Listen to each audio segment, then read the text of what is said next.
You're listening to the Heartland Author Podcast. I am Aaron Apollo Camp. For this episode, I had the opportunity to interview Ray Hartjen. Ray is the author of the book Immaculate, How the Steelers Saved Pittsburgh, a nonfiction book about how the on-field success of the 1970s-era Pittsburgh Steelers had a positive effect on Pittsburgh and western Pennsylvania during tough economic times for that area. Ray's second book, Me, Myself, and Multiple Myeloma, is slated to be published early next year. I'm here with Ray Hartjen, who is the author about a nonfiction book about the NFL's Pittsburgh Steelers. Ray, welcome to the Heartland Author Podcast. Hey, thanks for having me, Aaron. I'm looking forward to having a talk with you. Thank you so much. Feel free to introduce yourself to our listeners. Yeah, sure. My name is Ray Hartjen. I'm a writer and a musician who lives in Northern California, which kind of makes it odd that my first book was about the city of Pittsburgh and Pittsburgh Steelers. And also, in addition to that book that was published by Morgan James last December, I have a cancer patient memoir coming out from Morgan James Publishing, first quarter 2024. So looking forward to introducing that book too.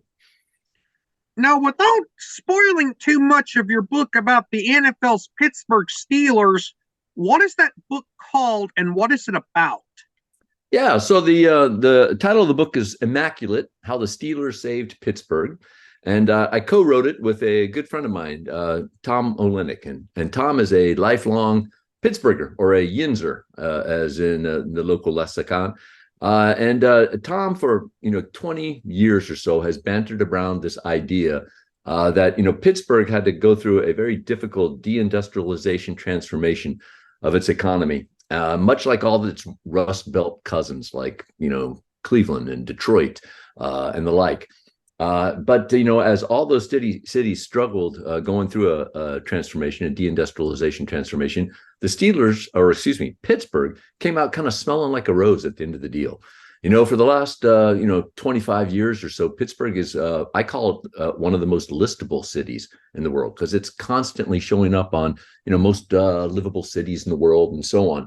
And there are world-renowned leaders in academia, robotics and other high-tech ventures, healthcare, medical research, and the like. And Tom's hypothesis through the entire thing was that, the reason that Pittsburgh was able to succeed in a very difficult part of time, particularly, around 1975 to 1985, was that they could find heroes in the Pittsburgh Steelers. They're a football team that up until 1972 had been fairly horrible, and but they were also built in the image of the city, hardworking, bring your lunch pail to work type of football team.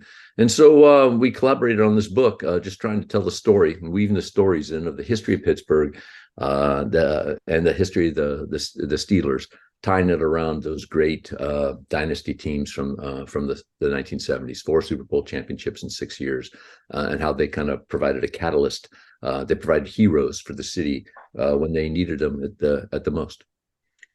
Did you have to get approval from the Steelers organization, the NFL, or both to write a book about the Steelers? No, we didn't. It's in many ways, it's just much like news articles. Where we needed permissions was with imagery, and so that was actually quite expensive to get licenses. But those licenses aren't the images that we use for the book. Those licenses those images that dealt with football and the Steelers were images that were the property of others. Most of the licensed photos that we had were from AP, the Associated Press. How important are the Steelers as a cultural institution in Pittsburgh and western Pennsylvania, particularly with what you mentioned early on about the city undergoing a rather rocky transition away from a heavy industry-oriented economy in the later part of the 20th century? Yeah, Aaron, I think common to a lot of municipalities, there's various degrees of attachments to their sports teams. The Steelers are very much a Pittsburgh team. They've only been in Pittsburgh. They were founded in 1933 by Art Rooney, who was a Pittsburgher. So it wasn't somebody who took a team from another region, brought it into the city. The roots of the entire team lay in the city, and the roots of professional football really lie within that area. The very first professional football players were Western Pennsylvanians. Two gentlemen were signed to professional contracts, and in the early stages of football, kind of when it was kind of a barnstorming regional type of organization, really Eastern Ohio and Western Pennsylvania was kind of the hotbed of these types of things. So there's a great affinity with the rough and tumble steel worker, appreciating the rough and tumble nature of football, particularly professional football, back to the 20s and the 30s when the Steelers came about. So the Steelers have always been a kind of an integral part of the team. They've shared the city, of course, with the successful Pittsburgh Pirates baseball team, and then more recently with the Pittsburgh Penguins hockey team. But Pittsburgh is a sports town. They like their sports teams, and the Steelers have been a big part of it for 90 years now. Who were some of the Steelers' best players in the 70s, where they won like 4 Super Bowls in 6 years, and what made them special? I can name about 2 or 3 of them off the top of my head. There are so many ones. It's kind of odd. Like, I was born in Houston, Texas, and I'm 59 years old. I was born in 1964. So in the 70s, I was a football fan, but I was not a Steelers fan. The Steelers were kind of gum on my shoes. As a good Texan, I was a Dallas Cowboys fan first and foremost. And the Cowboys, famously lost 2 Super Bowls to the Steelers. My second favorite team was the Houston Oilers. I was born in Houston, and like a good Texan, I supported them. But the Oilers never could get past the Steelers to win the division title, and they lost 2 playoff games to the Steelers. And my third and final favorite team was my mom's favorite team. And my mom's favorite team was the Oakland Raiders, because my mom liked Kenny Stabler, just like everybody else's mom liked Kenny Stabler. And the Raiders, very famously lost 3 playoff games to the Pittsburgh Steelers, and would probably have 1 or more Super Bowl championships to their name if they could have gotten by the Steelers more often. So as a kid, I grew up with these players, and I did not like them. But as an adult, once I kind of got away from that little kid mentality, and I grew to understand how special this collection of players and coaches were, right? And those great teams of the 70s, kind of started off with Mean Joe Green being drafted. Going back and watching so many games on YouTube, really even grew to appreciate Mean Joe Green's presence. He, from a defensive tackle position, affected every single play when he's on the field. And if you are creating a top 10 list of the greatest NFL football players of all time, and he's not on your top 10 list, you probably need to go back and reconsider some of the people that are on your top 10. He was just an amazing player. Soon after Mean Joe Green, they drafted Terry Bradshaw. Terry Bradshaw had a difficult time getting started in the NFL. But once he did, he's 4-time Super Bowl champion, 2-time Super Bowl MVP. There's Franco Harris coming out to Penn State in 1972 on the offensive side. Running back, a Hall of Famer, a wonderful human being, and wonderful ambassador to the entire city of Pittsburgh. Also on the offensive side of the ball, 1974 draft, getting Mike Webster as a center, Lynn Swann and John Stallworth, the wide receivers. Those are 3 people in the Hall of Fame. They're joined in the Hall of Fame by the 4th member of that 1974 draft class. That's Jack Lambert, middle linebacker. And then the defensive side of the football, these great defensive teams, Jack Ham, linebacker, Andy Russell. I can think of Mel Blount, number 47. We have a rule in the NFL now. It's called the illegal contact rule, and you're not allowed to touch a receiver after 5 yards in the line of scrimmage. When that rule became implemented, it was called the Mel Blount rule. Because Mel Blount, he's still the prototypical cornerback in the NFL. He's tall, long, rangy, fast, and he would tackle with a bit of mean intentions, right? Another Hall of Famer on that team. That team was just packed filled with talent. And as a kid, I didn't like him at all. But, as an adult, grew to respect what they did. And then researching the book, just watching them play. It's a different game back then, and just the roster just filled with great players that were coached up and put in positions to succeed.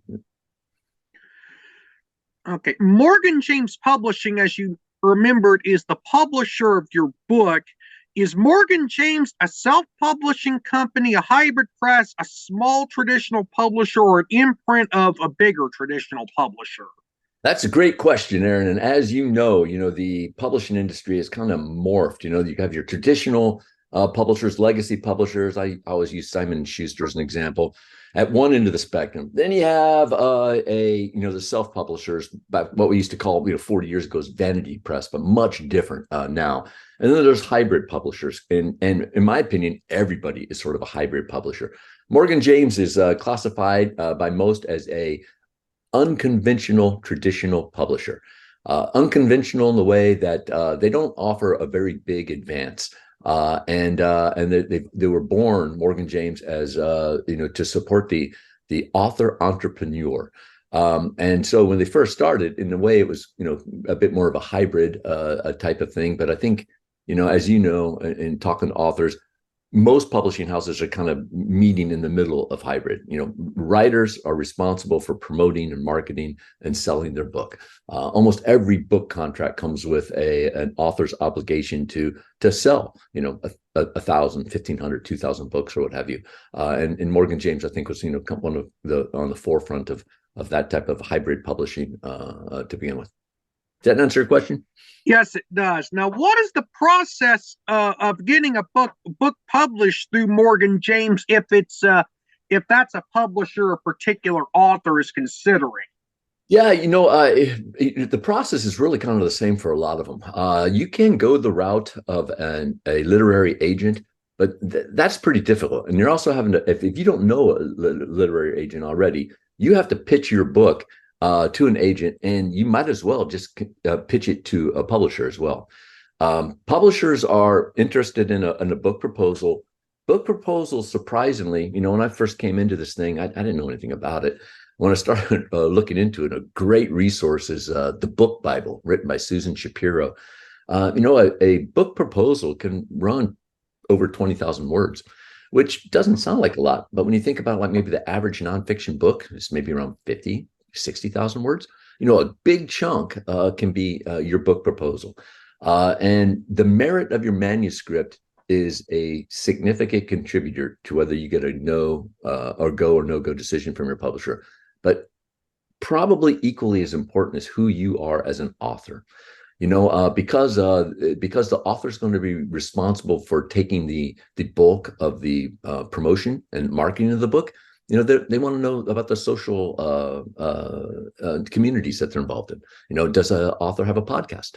Does the author have a YouTube channel? What's their social networks look like? Can they formulate a bit of an army to go back and support the book? And when you look at a giant publisher like Simon & Schuster, they will print over the course of the year between 15,000 and 20,000 nonfiction books. They can't promote those books. They can promote Michelle Obama's memoir or someone like that because they know that book's going to be a big seller. But what they need you to do as an author is to cut through the noise of so many books coming to market. And so that's a big part of your proposal, whether it's to Morgan James or somebody else, is, who are you as an author? What types of marketing plans do you have? What are the levers that you're going to push and pull upon to get the word out from your book and to build up some enthusiasm in the marketplace? Now, you have a couple more books in the works. Without spoiling too much of those books, what will they be called and what will they be about? Yeah, I have a cancer patient memoir coming out. I should have books in hand in January. The ebook should land in March, and bookstores should have it on their shelves in July. That memoir is called Me, Myself, and My Multiple Myeloma. And I'm excited about that book for a couple reasons. When I got diagnosed with multiple myeloma in March of 2019, I was featured in a couple of interviews and some videos, and people began to reach out to me through social networks, just like asking questions. Newly diagnosed patients, what can I expect, and the like as I go through treatment. And And I kept answering those, and I thought, a good thing to do might be able to, write blog posts about it. And then I thought, well, if I'm writing blog posts, why don't I just put them together and put a book? Hopefully this book is going to be a resource, a behind the scenes type of look at a patient going through diagnosis and treatment and how cancer has changed me. And I wanted to be a resource for patients and patient caregivers and patient allies. And I also wanted to, kind of get back to my community. So, what I'm excited about that book is that, I've pledged my net writers proceeds to the Multiple Myeloma Research Foundation. And I also like to add on that, the Immaculate book, that's also a fundraiser. My buddy Tom, had kicked around this book idea for a couple of decades. And, finally being the writer I'm like, let's do it. Let's start the book. And if not now, when, and if we ever get off track with it, reel me in, but, let's just go and let's see if I can find your vision, and he appreciated that gift of my writing to him. And so in turn, he wanted to give me a gift. And so his gift was, let's donate our writers' proceeds from Immaculate and How the Steelers Saved Pittsburgh to the University of Pittsburgh Medical Center, and very specifically the Hillman Cancer Center. So, that book is, written by a Pittsburgher for Pittsburghers. And, the Multiple Myeloma book, kind of following that lead. I wanted to write that, from the cancer community, for the cancer community, and to benefit the Multiple Myeloma Research Foundation. So, yeah, excited to have that release, like I said, in Q1. And people who want to pick up paperbacks of it, it'll be available online through me directly for a few months exclusively, and then available at booksellers around the country in July. Okay, and you also have a book about the Indianapolis 500 in the works. Is that correct? I do. How do you know about that? You've been peeking into my files, Aaron. Yeah, I have I love the Indianapolis 500, and it started because of my love for books and teachers wanting to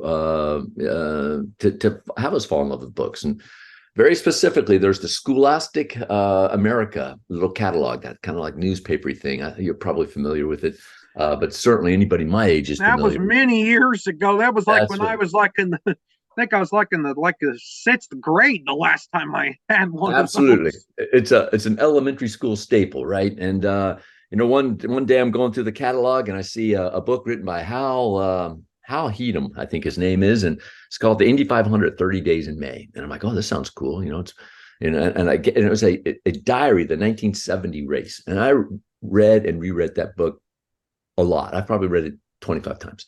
And that started my love affair with the Indianapolis 500. And what I wanted to do is like update that book. I wanted to write a daily diary about the Indianapolis 500. And so that's what I'm doing. I'm writing a sort of a daily diary, not of the 1970 race, but of the 2024 race and the 108th running in the Indianapolis 500.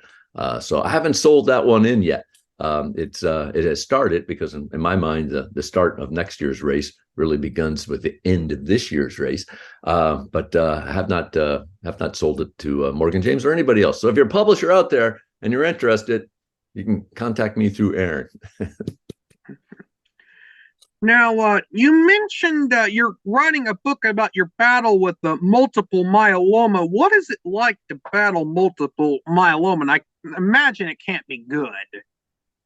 It's there are good days and there are bad days. Sometimes it can be tough. For those of you who aren't familiar with multiple myeloma, it's a blood cancer. It's incurable, but it is treatable, and in many ways it can be manageable. So it all, depending on the type of multiple myeloma you have, every patient's a little bit different. I think that's where the multiple comes from. But for me, I went through a stem cell transplant process in October and November of 2019. That dealt with an awful lot of chemotherapy. It's rough kind of getting through chemotherapy, but I'm on a maintenance schedule now. I get an immunotherapy injection once every 2 weeks. I take a chemotherapy pill daily, 3 weeks on, 2 weeks off. But I got to tell you, Aaron, for me, I can go in and get my chemo treatments every 2 weeks, abdomen injection, my abdomen. I'm typically in and out within an hour. But there are people there, battling in the infusion chairs, battling other cancers. They're in there for 8 hours.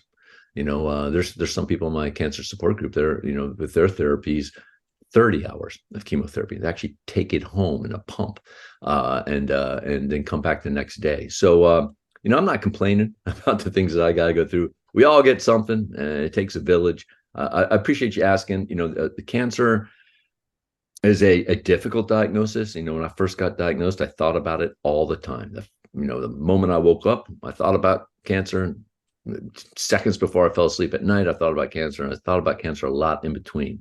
But I've gotten to the point now where I take my meds in the morning and I think about that, but it tends not to be a thing that I dwell on. I'm doing well, I feel good, and I'm feeling strong. Cancer has taught me an awful lot.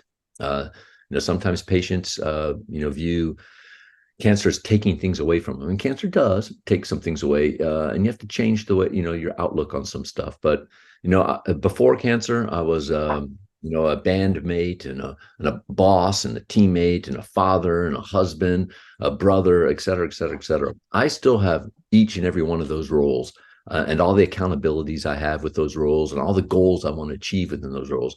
But now I have more. Cancer is actually given to me more roles. Now I'm a patient. I'm a patient advocate. I'm an advocate for patient caregivers. I'm a fundraiser. Those have, accountabilities associated with those roles and goals and aspirations I have related to those roles and accountabilities. So yeah, cancer is all in all, I'd rather not have been diagnosed, but I don't get to choose that. How can I make the best of it? How can I raise awareness? How can I get people to go to their doctor and get an early diagnosis of whatever ailment that they have, so that they can live their lives more productively, more fruitfully, and more healthily? My final question: what tips do you have for aspiring writers? I have a lot of tips, and I'm glad you asked that question, Aaron, and I hope that won't take too long. I know a lot of people who want to be a writer, and I tell them just write. And one of the very impactful things that I've read over the last handful of years is, again, relating to that Susan Shapiro book, The Book Bible. She's an author, but she was whining one day to one of her family members about writer's block. And the person she was whining to happens to be a writer that's also in her family. And he told her, and I'm paraphrasing, he told her, don't get all self-indulgent with this writer's block thing, because plumbers don't get plumber's block. Plumbers just plumb. Writers need to write. And, as a writer, don't get hung up on the fact that, geez, I don't have the time to write. I can't write up, War and Peace in an hour or whatever. Well, of course you can. You don't need to either. And you shouldn't sit down and write 2,500 words. If you just sit down at a certain time of the day and write 250 to 500 words, within a half a year, you're going to have a book done.